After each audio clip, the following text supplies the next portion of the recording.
Dr. Anthony Harper here, blessed to be in Jerusalem with David Hachem.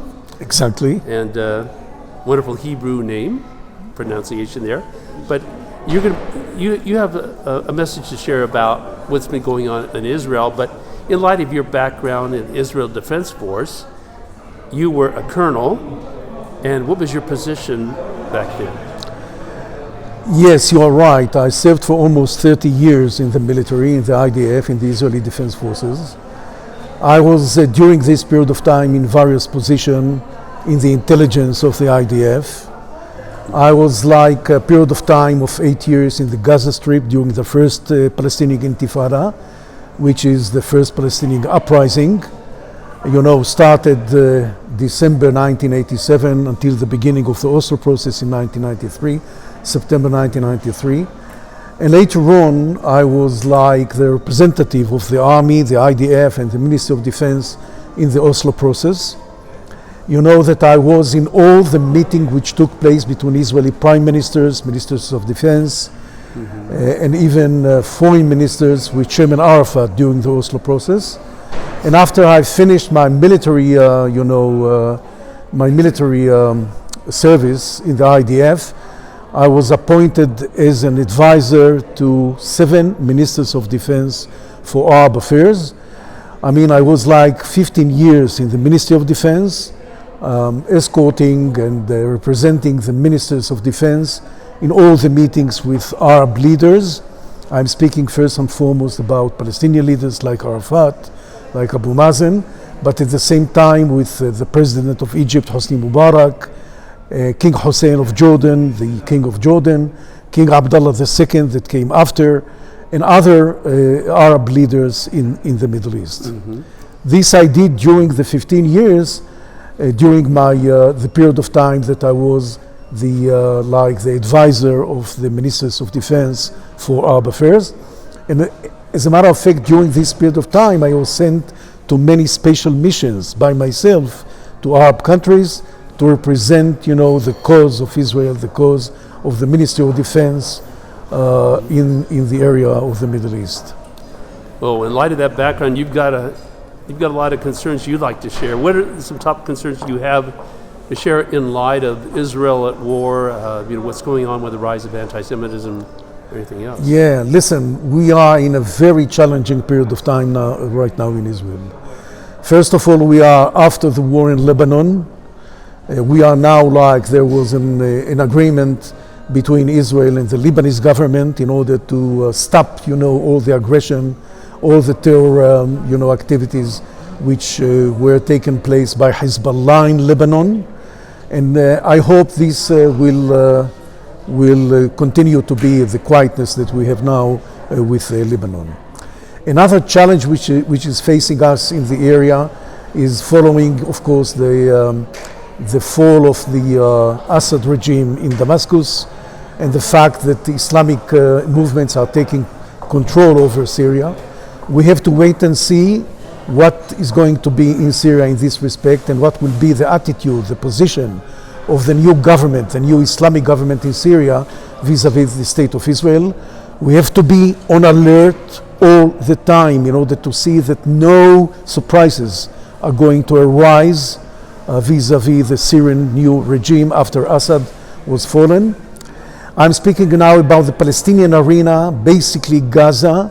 We are still in a state of war in Gaza, although in the last year there was a great victory by the IDF, by the Israeli Defense Forces against Hamas. And I think at the end of the day, there is no other solution to Gaza but the total defeat of Hamas in Gaza. And I'll tell you more than that. I think as a military, beforehand military person, military officer, I think that Israel has to be with a possibility to be in every inch of Gaza after the war, in terms of security, in terms of defending the Israeli settlers, the Israeli settlement in the area which is adjacent to the Gaza Strip. We have to be in an ability that our forces will arrive to any place in Gaza in order to frustrate terror activities, to arrest, terrorists, Hamas terrorists, etc. And this is something which Israel has to maintain in the future after the war. I'm speaking about the West Bank, and you have to know that in the West Bank, the Palestinian Authority of Abu Mazen or Mahmoud Abbas is very weak in terms of taking control of the area. We have to watch and see what's going on and to be on alert all the time. And I can tell you that during the last year, close to 1,000 terrorists were killed by the Israeli forces in order to prevent terrorist attacks from being perpetrated against Israeli citizens in Judea and Samaria. Now I'm speaking about the Houthis in Yemen. You know, of course, the story. We are with alliance with the American forces, taking, all the necessary, I would say, measures in order to cope and to liquidate and to attack the Houthis in Yemen, which are operating under the instructions and with the assistance of the Islamic Republic of Iran. And here I'm coming to Iran. I think that the main challenge facing Israel, and has to do with existential threat, not only for the well-being of the state of Israel, but to the existence, the survival of Israel, is Iran, and the fact that the Iranians, the Iranian regime, Ayatollah's regime, are doing all in their power in order to continue with the pushing, the achieving of nuclear military capabilities, which at the end of the day, it's like a threat of survival of existence to the state of Israel. In this respect, I must tell you, we cannot do the job alone in order to finish with this threat, nuclear threat. We need America, the United States of America, to be with us. We are in alliance with the United States of America, and I hope that the coming regime, the coming administration of Trump's administration in Washington, that will act hand by hand with full cooperation and alliance with the United States of America to see this threat being taken over. With that in mind, would you think there'd be support for the U.S. military forces to be here and with Israel and maybe a few other nations to supervise Gaza and maybe some other areas? Yes, you are totally right. I'm not speaking about, all the details of the Israeli-American cooperation in this regard, but I think that the cooperation between Israel and the United States, and I'm speaking first and foremost now, after the elections which took place in America, and after the election of President-elect Trump to be the next president again in America, we need, and this is very much essential and basic, we need the help, we need the alliance, we need the support, and I'm speaking from a strategic point of view in order to save Israel. I'll tell you frankly, I'm as a military man, I know, of course, what are the threats being directed against Israel. I would like to thank you that even as a military officer, previously military officer in the IDF, in the Israeli Defense Forces, when I'm looking to the strategic, environment, the strategic, I would say, position of Israel in the area, we are facing from any angle, from any direction, like threat to our existence. And from time to time, I'm thinking how Israel is maintaining its existing in this environment, in this situation. And I would like to tell you in this respect, this is why I think that the cooperation, the friendship, the support of the United States of America is of a critical dimension for not only the well-being of the state of Israel, but to the survival for the existence of the state of Israel. And I have many, many hopes that the new administration in America of Trump will be more in understanding what are the needs, the strategic needs of Israel in order to survive in this area. Well, as you know, evangelical Christians will give all the credit to God, raising up the U.S. to be a blessing to Israel and so many other nations. I want to tell you in this respect that in the last 30 years I'm in a very close cooperation, contacts friendship with the evangelical community in America in various places. You know this. Yeah. Pastor Dave from, I think from Ohio, visited many times Israel, and I meet him oftenly when he comes to Israel. I'll tell you that I think to a large extent that the main ally, the main, I would say, group in supporting the state of Israel is the evangelical community in America. I would say the evangelical communities in America, which are a true friend of the state of Israel, and based on the Holy Scriptures, the Bible, the Second Testimony, I don't know, Testament, or how do you call it? The New Testament. The New Testament, and this is very much essential for the existence of Israel. We rely on the evangelical community in America. I think that, I'll tell you, I'll be frank with you, I tend to tell you that the evangelical community in America is more in friendship with Israel and supporting Israel, even from the Jewish community in America, that part of them, I'm saying, I'm honest with you, they are more liberal and more leftist, etc. And this is the true friends of the state of Israel in America, and we should, of course, develop our friendship and our relations. Well, as you know, you brought up the issue. Donald Trump returns to the White House, but he's become more serious about God in his most recent endorsement of the Bible. It is amazing, a bit of a transformation for him, and I think he has a better understanding. Would you say he has a better understanding of Israel now? Yes, for sure. I think he has a better understanding. First of all, don't forget, he was beforehand 4 years the President of the United States of America. He had the experience of the past. He knows what are the challenges of America, of Israel in the future. And in accordance with all what I heard from him in declaration, etc., he is going to be hand by hand in a very close cooperation, strategic cooperation with the state of Israel. And in this respect, I would like to tell you, we have the problem of our 100 hostages by the hand of Hamas in Gaza. Yeah. I don't know if you have heard President-elect Trump, of what he said. He warned Hamas to save, to give all the hostages back. And this is something very much important, that the President-elect of the United States of America submitted or gave a very clear and cut warning to Hamas. If you are not going to save the Israeli hostages, the gates of hell are going to open in front of you. And this is very much important from the number one leader of the free world, President-elect Trump.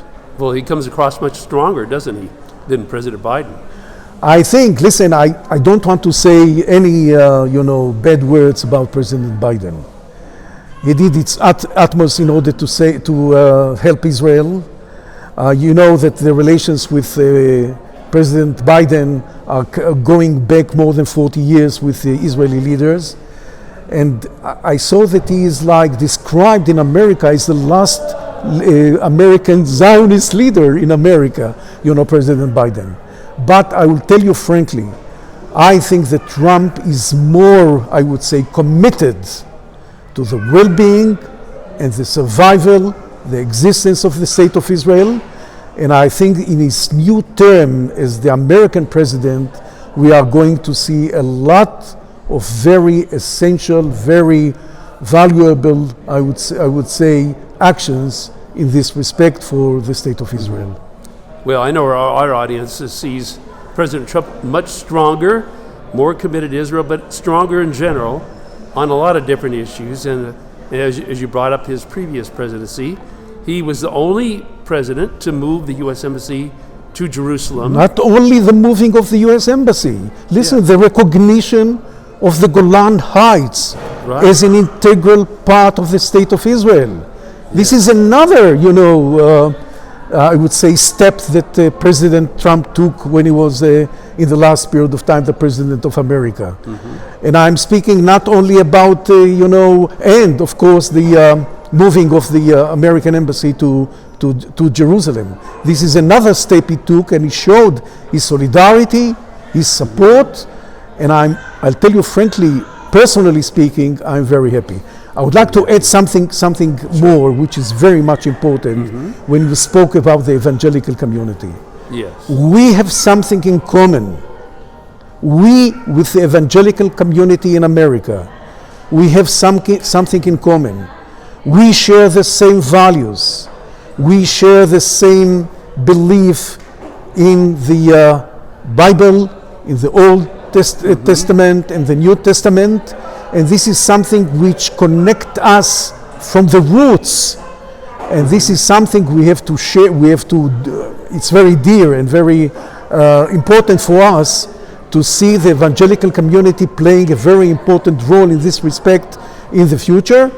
And I think we don't have better friends in America than the evangelical community. And I would like to add in this respect, I met only a couple of weeks ago a delegation coming from Texas, from the Baptist delegation. Oh. And they are not less in support of Israel than the evangelicals. So all the Christian community, and we have the same, value, and we share the same beliefs. We believe in Almighty God.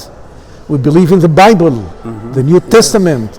And this is something essential that we share, we as Israel and the evangelical and Baptist communities in America. If people want to learn more information about what you've been doing, and thank you for sharing your thoughts today in this really serious time for Israel, is there a website you would like for people to know about? Any other reference that you would like to tell people about? No, I'm writing articles published in America as well. And during the I would say the coming weeks, my third book is going to be published, and this is about the relations of Israel with Egypt, with the in the last 30 years. I was, by the way, a representative of the State of Israel, of the Ministry of Defense, on behalf of the Ministers of Defense vis-a-vis the Egyptian. I met many times President Mubarak, the late President Mubarak, the present President Abdel Fattah al-Sisi. I met many times with King Hussein of Jordan, with his son King Abdullah. I went to a mission in other Arab countries on behalf of the Ministry of Defense. And as a matter of fact, this is my, I would say, specialty, my field of expertise, the Arab world. And I would like, I'm ready to share, of course, my thoughts, my analysis with any American that would like to hear my point of view about these issues. Well, I do thank you for sharing. Thank you. And let you know that a lot of evangelical Christians, as you know, are praying for all of you here in Israel. I know. For protection. And, I know, and we're sad that you've gone through this terrible October 7th. Yeah, it was a surprise for the military operation, ranks, and at the same time it was a surprise for the intelligence of Israel. I'm not going to tell you that I knew that this attack is going to happen, but I was very much worried of what's going on in the last 15 years in terms of the situation of Hamas and the Israeli policy vis-a-vis the Gaza Strip and Hamas, and the money which came, on a monthly basis from Qatar under the Israeli, agreement. Israel agrees that the money will enter Gaza, and this is something that have to be inquired in the future in order that we are not going to see another October 7th again.